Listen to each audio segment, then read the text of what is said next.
ഈ ജയിലിന്റെ ഉള്ളിൽ നിന്ന് ജീവനോടെ പുറത്തു പോകില്ല. നീ കരുതിരുന്നോ? നിന്നെ വിടില്ല, നിന്നെ വിടില്ല.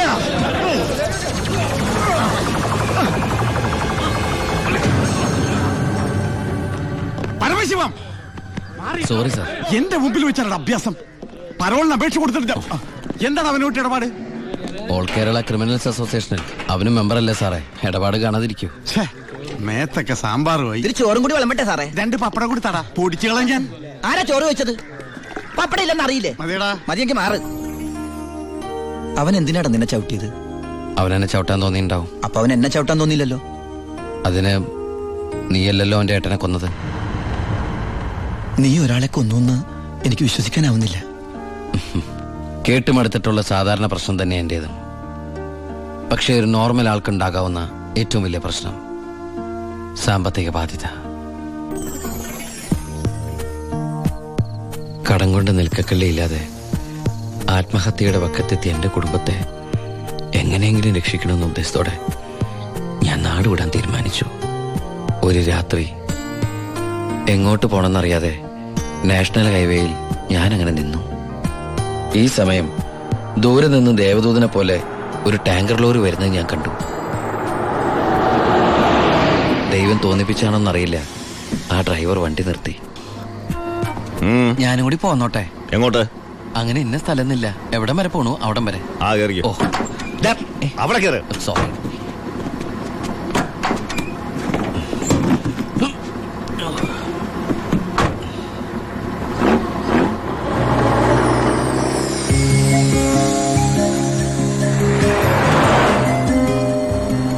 എങ്ങോട്ടാ? പോലീസ് പിടിച്ചില്ലെങ്കിൽ എത്തേണ്ടടുത്തെത്തും. പോലീസോ? അതെന്താ എന്റെ വണ്ടിയില്? സ്പിരിറ്റ്. സ്പിരിറ്റോ?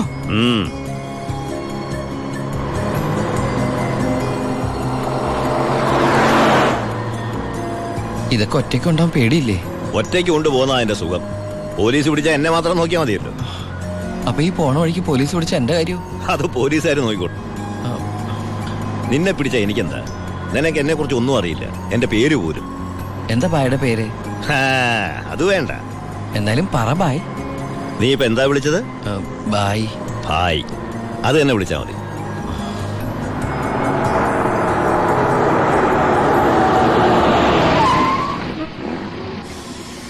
എന്താ നിർത്തിയത്?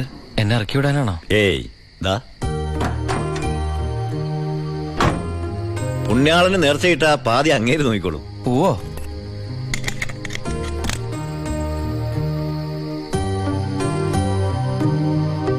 എന്റെ പുണ്യാള, നേർച്ചിടാനായിട്ട് എന്റെ കയ്യിലൊന്നുമില്ല.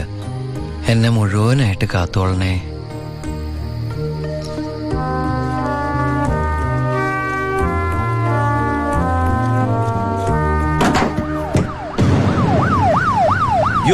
പോലീസ്. അയ്യോ,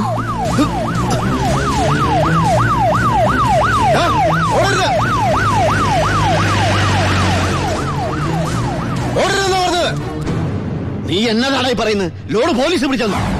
അതേ മുതലാളി, ഞാൻ ഓടി രക്ഷപ്പെട്ടതാ. ഇതിലെന്തോ ചതിയുണ്ട് ചേട്ടായി. കൊച്ചു മുതലാളി എന്നെ സംശയിക്കരുത്. വർഷം കുറെ ആയില്ലേ ഞാൻ നിങ്ങളുടെ കൂടെ ആയിട്ട്. എത്ര വർഷമായാലും നീ കള്ളപ്പണിയല്ലേ ചെയ്യണത്? കള്ളൻ എന്നും കള്ളൻ തന്നെയാടാ. ഇതേ ലക്ഷങ്ങളുടെ ഏർപ്പാടാ. ബേബി കുഞ്ഞേ. ചേട്ടോ, ചേട്ടാ സത്യം പറ, ഞങ്ങളുടെ ലോറിയിലോട് എങ്ങോട്ടാ മറിച്ചു വിറ്റത്? ഇയാളുടെ മോന്ത കണ്ടാലറിയാം 10 കാശ് കയ്യിൽ കിട്ടിയിട്ടുണ്ടെന്ന്. നമുക്ക് പോലീസ് പരാതിപ്പെടാൻ പറ്റില്ലല്ലോ, സംഗതി സ്പിരിറ്റ് അല്ലേ. ഇവനെ കൊണ്ട് സത്യം ഞാൻ പറയിപ്പിക്കാം. പറയടോ. ഞാൻ പറഞ്ഞത് സത്യമാണ്. നീ പറയില്ലല്ലേ? പറയടോ, ലോഡ് ആർക്കാ നീ മറിച്ചു വിറ്റത്? കുഞ്ഞേ,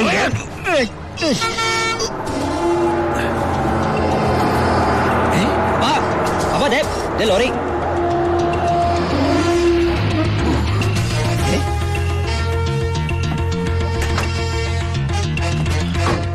നല്ല ആളാട്ടാ. പോലീസിനെ കണ്ടപ്പോ ബായ് എന്തൊരു ഓട്ടോടിയത്. ഞാനാണെങ്കി പേടിച്ചും പോയി. പിന്നെ RC ബുക്കിൽ അഡ്രസ് തപ്പി ഒരു കണക്കിലെ വണ്ടി ഇവിടെ എത്തിച്ചു. എനിക്കാണെങ്കി കാറൊക്കെ ഓടിച്ചുള്ള ചെറിയ പരിചയമുള്ളേ. എന്തൊരു പാടാ ഈ പണ്ടാറ് ഓടിക്കാനായിട്ട്. എന്റെ പുണ്യാളം കൊണ്ടുവന്നാ ഇവനെ. ഇത്രയും കാലം ജീവൻ പണയം വെച്ച് കൂടെ നിന്നിട്ടും നിങ്ങൾക്ക് ആർക്കും എന്നെ മനസ്സിലായില്ല. ചെയ്യുന്നത് കള്ളപ്പണിയാണെങ്കിലും അതൊരു സത്യമുണ്ടെന്ന് വിശ്വസിക്കുന്നവനാ ഞാൻ. ഇനി ഞാൻ നിങ്ങളുടെ കൂടെ ശരിയാവില്ല. ഞാൻ പറഞ്ഞോട്ടെ, എന്നെ കൊണ്ട് കുറെ ഉണ്ടാക്കിയില്ലേ, ഇനി ഒറ്റയ്ക്ക് കൂടെ ഉണ്ടാക്കിയാ മതി. ചാണ്ടിച്ച അപ്പാ ഇയാള് പോണേ പോട്ടപ്പാ. ഇയാളെ ചത്ത നമ്മള് ബിസിനസ് ഇല്ലേ.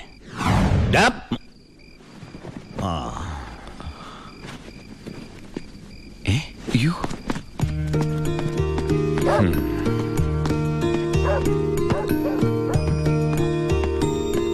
നീ എങ്ങോട്ടാ? ബായി എങ്ങോട്ടാ? എങ്ങോട്ടെങ്കിലും. എന്നാ ഞാനും എങ്ങോട്ടെങ്കിലും. വാ. ബായി സത്യമുള്ളവനാണെന്ന് എനിക്ക് തോന്നി. ഞാൻ അയാളുടെ കൂടെ കൂടി. ബായിക്ക് ഭാര്യയുണ്ട്, മകനുണ്ട്. മകനെന്ന് പറഞ്ഞ ബായിക്ക് ജീവനാ. ശിവന് കുറച്ച് ചോറിട്ടോടടി. ശിവനല്ല, ഉണ്ണി. ചോറ് വേണ്ട, അതിന് പകരം പപ്പടം എടുത്തോളാം. നമ്മുടെ പരമശിവത്തിന്റെ നല്ല ഛായയില്ലടി ഇവന്. എനിക്കും കണ്ടപ്പോഴേ തോന്നി. ആരാ ഈ പരമശിവം? പണ്ട് ലോറി താവളത്തിൽ നിന്ന് കിട്ടിയതാ അവനെ. പിന്നീട് എനിക്ക് എന്റെ സ്വന്തം അനിയനെ പോലെയായി. 4 കൊല്ലം മുമ്പ് ഒരു ലോറി ആക്സിഡന്റിൽ അവൻ. ഇന്ന് വഴിയോരത്ത് നീ നിൽക്കണ കണ്ടപ്പോ ഞാൻ അവനെ ഓർത്തുപോയി. അതാ നിർത്തിയത്. എന്നെ ആ അനിയനായിട്ട് കണ്ടൂടെ? അതിനെന്താടാ ശിവ? ശിവനല്ല, ഉണ്ണി. എനിക്ക് നീ ശിവൻ തന്നെയാ. അങ്ങനെ ഉണ്ണി എന്ന ഞാൻ ബായിക്ക് ശിവനായി. ബായിക്ക് ഈ പരിപാടി സ്വന്തമായിട്ട് തുടങ്ങിക്കൂടെ? നീ വിചാരിക്കും പോലെ അത്ര നിസാരമല്ല കാര്യങ്ങള്. ഇത്രയും കാലത്തെ എക്സ്പീരിയൻസ് വെച്ചിട്ട് ഒരു ലോഡ് ഒപ്പിക്കാൻ ബായിക്ക് പറ്റില്ലേ? അത് പറ്റും. പക്ഷെ എങ്ങനെ കടത്തി കൊണ്ടുവരും? ചെക്ക് പോസ്റ്റിലൊക്കെ നല്ല കാശറിയണം. അതെവിടുന്ന്? ഒന്ന് ഞാൻ പറയാം. സാധനം കിട്ടിയ കാശ് മുടക്കില്ലാതെ ചെക്ക് പോസ്റ്റ് എടുത്തുന്ന കാര്യം ഞാൻ ഏറ്റു. അതിനുള്ള ചില നുണുക്ക് വിദ്യകളൊക്കെ എന്റെ ഉണ്ട് ബായി. ആ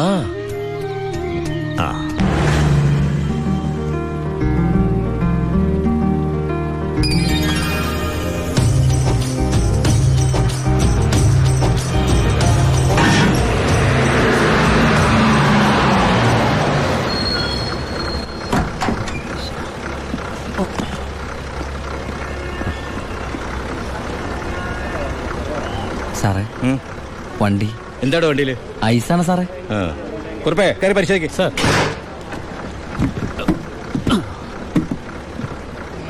നന്നായി പരിശോധിക്കണോ? സാർ, സാറേ പെട്ടെന്ന് ആയിക്കോട്ടെ, അല്ലെങ്കിൽ ഐസ് ഐസ് വാട്ടർ ആവും. സാറേ ഇത് ഫുൾ ഐസാ. അടച്ചേക്ക്. ഓ, ചാടിക്കോ ചാടിക്കോ, അല്ലെങ്കിൽ ഐസ് ആവും.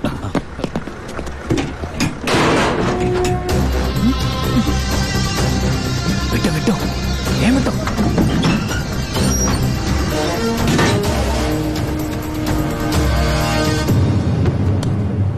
പെട്ടെന്നാവട്ടെ. ശിവ, ആ ഓ എന്റെ പുണ്യാളച്ചോ, നീ ഇങ്ങ് എത്തുന്നത് വരെ ഞാൻ മുള്ളേ നിൽക്കുകയായിരുന്നു. സ്പിരിറ്റ് എന്തേടാ? ദാ ഇതൊക്കെയാ. ഈ ഐസ് കിട്ടേ? ഞാൻ കാണിച്ചു തരാം.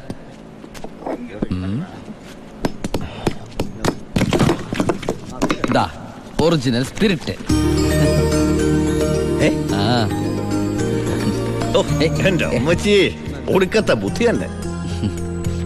അല്ലടാ, ഐസിന്റെ ഉള്ളി വെച്ചിട്ട് സ്പിരിറ്റ് എന്താ ഐസ് ആവാത്തേ? എന്റെ ബായ്, വെള്ളം 0 ഡിഗ്രി സെന്റിഗ്രേഡിൽ ഐസ് ആവും. പക്ഷെ സ്പിരിറ്റ് ഐസ് ആവണമെങ്കിൽ -112 ഡിഗ്രിയെങ്കിലും വേണം. കെമിസ്ട്രി പഠിച്ചതിന്റെ ഗുണ. എന്തായാലും കെമിക്കറി കണ്ടുപിടിച്ചു. കെമിക്കറി അല്ല, കെമിസ്ട്രി. അവൻ ഭയങ്കര തന്നെ. ഇത് എത്ര രൂപയുടെ മുതലാന്ന് അറിയാമോ നിനക്ക്? നിനക്ക് ഞാൻ എന്താടാ തരേണ്ടത്? ഈ ലാഭത്തിന്റെ പകുതി നീ എടുത്തു അല്ലേ? വേണ്ട, ഇത് മുഴുവൻ നീ എടുത്തു. വേണ്ട ബായ്. ബായ്, ആ ചിന്നാടന്മാരുടെ അവിടെ ജോലി ചെയ്തിരുന്നപ്പോ ഒരു ലോഡിന് എത്ര രൂപ കിട്ടിയിരുന്നത്? 5000 ഉരുവ. 5000 രൂപ മതി എനിക്ക്. അല്ല, ഇവര് ഞാനും ബായ് തമ്മിൽ എന്താ വ്യത്യാസം? അങ്ങനെ നീ പല അടവുകൾ ഉപയോഗിച്ച് വാളയാർ ചെക്ക് പോസ്റ്റ് വഴി പലതവണ ഞാൻ സ്പിരിറ്റ് കടത്തി. ഒരു നാൾ പിടിക്കപ്പെട്ടു. ചെക്ക് പോസ്റ്റുകളിൽ ഞാൻ പണം വാരിയെറിഞ്ഞു.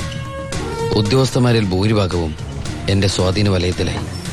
പിന്നെല്ലാം അവരുടെ അനുവാദത്തോടെയായി. ബായിക്ക് വീടായി, കാറായി, ലോറികളായി.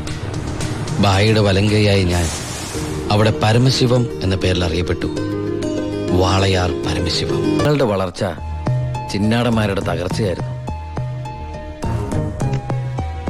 ഞങ്ങളെ നശിപ്പിക്കാൻ വേണ്ടി പല പല അടവുകളും അവർ പ്രയോഗിച്ചു. പക്ഷെ ഒന്നും വിജയിച്ചില്ല. ഒടുവിൽ ഒരു ദിവസം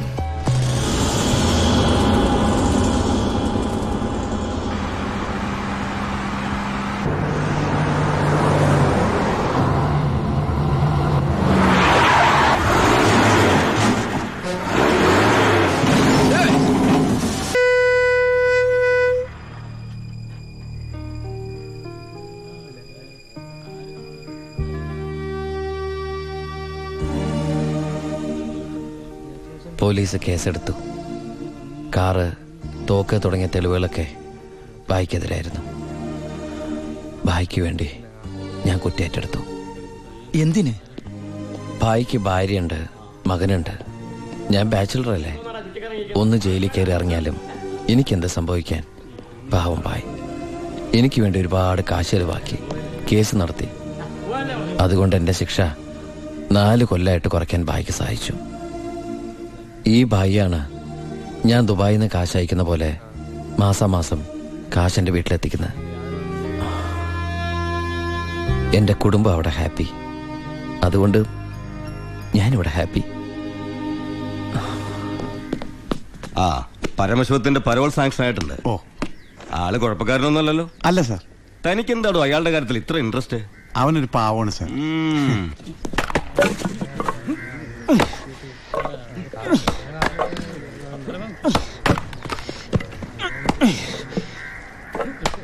എടാ അവന്റെ ആ മസിൽ കിട്ടിയിരുന്നെങ്കിൽ ഉച്ചക്ക് ബീഫ് ഫ്രൈ ആയിട്ട് കൊടുക്കായി. ശ്ശെ.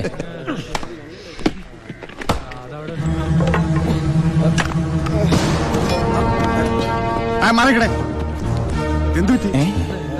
ആ ഡോക്ടറെ വിളിച്ചു സാർ. ഒടുക്കത്തെ കരുനാക്ക്.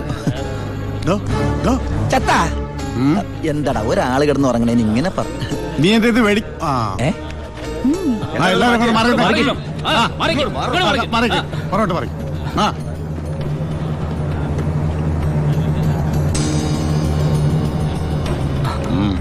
He's very serious.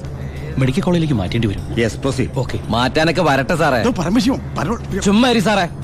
ദേ ഈ നിൽക്കുന്ന കൃഷ്ണേട്ടൻ കഴിഞ്ഞ ആഴ്ച ക്ഷീണം കൊണ്ട് തളർന്നു വീണപ്പോ 1 കപ്പ് വെള്ളം എടുത്ത് മോന്തക്കൊഴിച്ച് എണിപ്പിച്ചുവിടാൻ പറഞ്ഞാളാ ഈ സൂപ്രണ്ട് സാറ്. പിന്നെ ഇവനോട് മാത്രം എന്താ എത്ര സിമ്പതി? നിങ്ങൾ ആരെങ്കിലും കാശ് വെച്ചിട്ടുണ്ടോ? വെറുതെ ഇരി സാറേ. ഇവന്റെ നാവിക്കിട്ട് ഒരു ഒറ്റ തൊഴിലെടുത്തന്റെ അപ്പ എഴുന്നോക്കോ.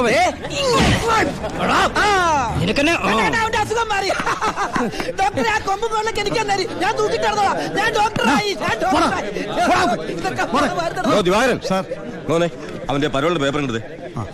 ഇവന് 14 ദിവസം വേണ്ട, 5 ദിവസം മതി. പാടോ. എടാ ചിന്നാടാ, നീ ഇവിടുന്ന് മുങ്ങിയാ പിന്നെ എന്നെ ആരാ ഇതിനകത്ത് വെച്ച് കൊല്ലുക? നീ എന്നെ കൊല്ലുന്നത് കാണാൻ കാത്തിരിക്കല്ലേ ഞാൻ. ഇവൻ എന്നെ മൂഡൌട്ടാക്കി അടങ്ങുള്ളൂ. നീ പോയി ജോലി എടുക്കടാ. നീ ഓർത്തോ? ഓർത്തല്ല ഞാൻ ഡെന്റിസ്റ്റ് പല്ല് ഞാൻ എടുക്കും. നീ സൂക്ഷിച്ചോട്ടോ. ഞാൻ ഇവിടുന്ന് പുറത്തിറങ്ങിയിട്ട് വേണ്ടേ?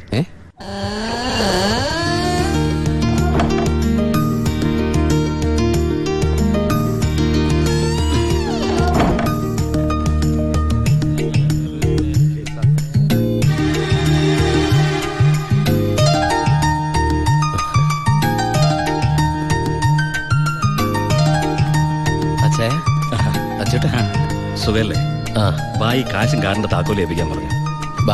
ബായി ലോഡ് അയക്കുന്ന എന്തോ കാര്യത്തിന് ബോംബെ പോയിരിക്കുക. വരാൻ കുറച്ച് ദിവസം കഴിയും. നേരെ വീട്ടിലേക്കായിരിക്കും അല്ലേ? എല്ലാരും ഒന്ന് കാണണം.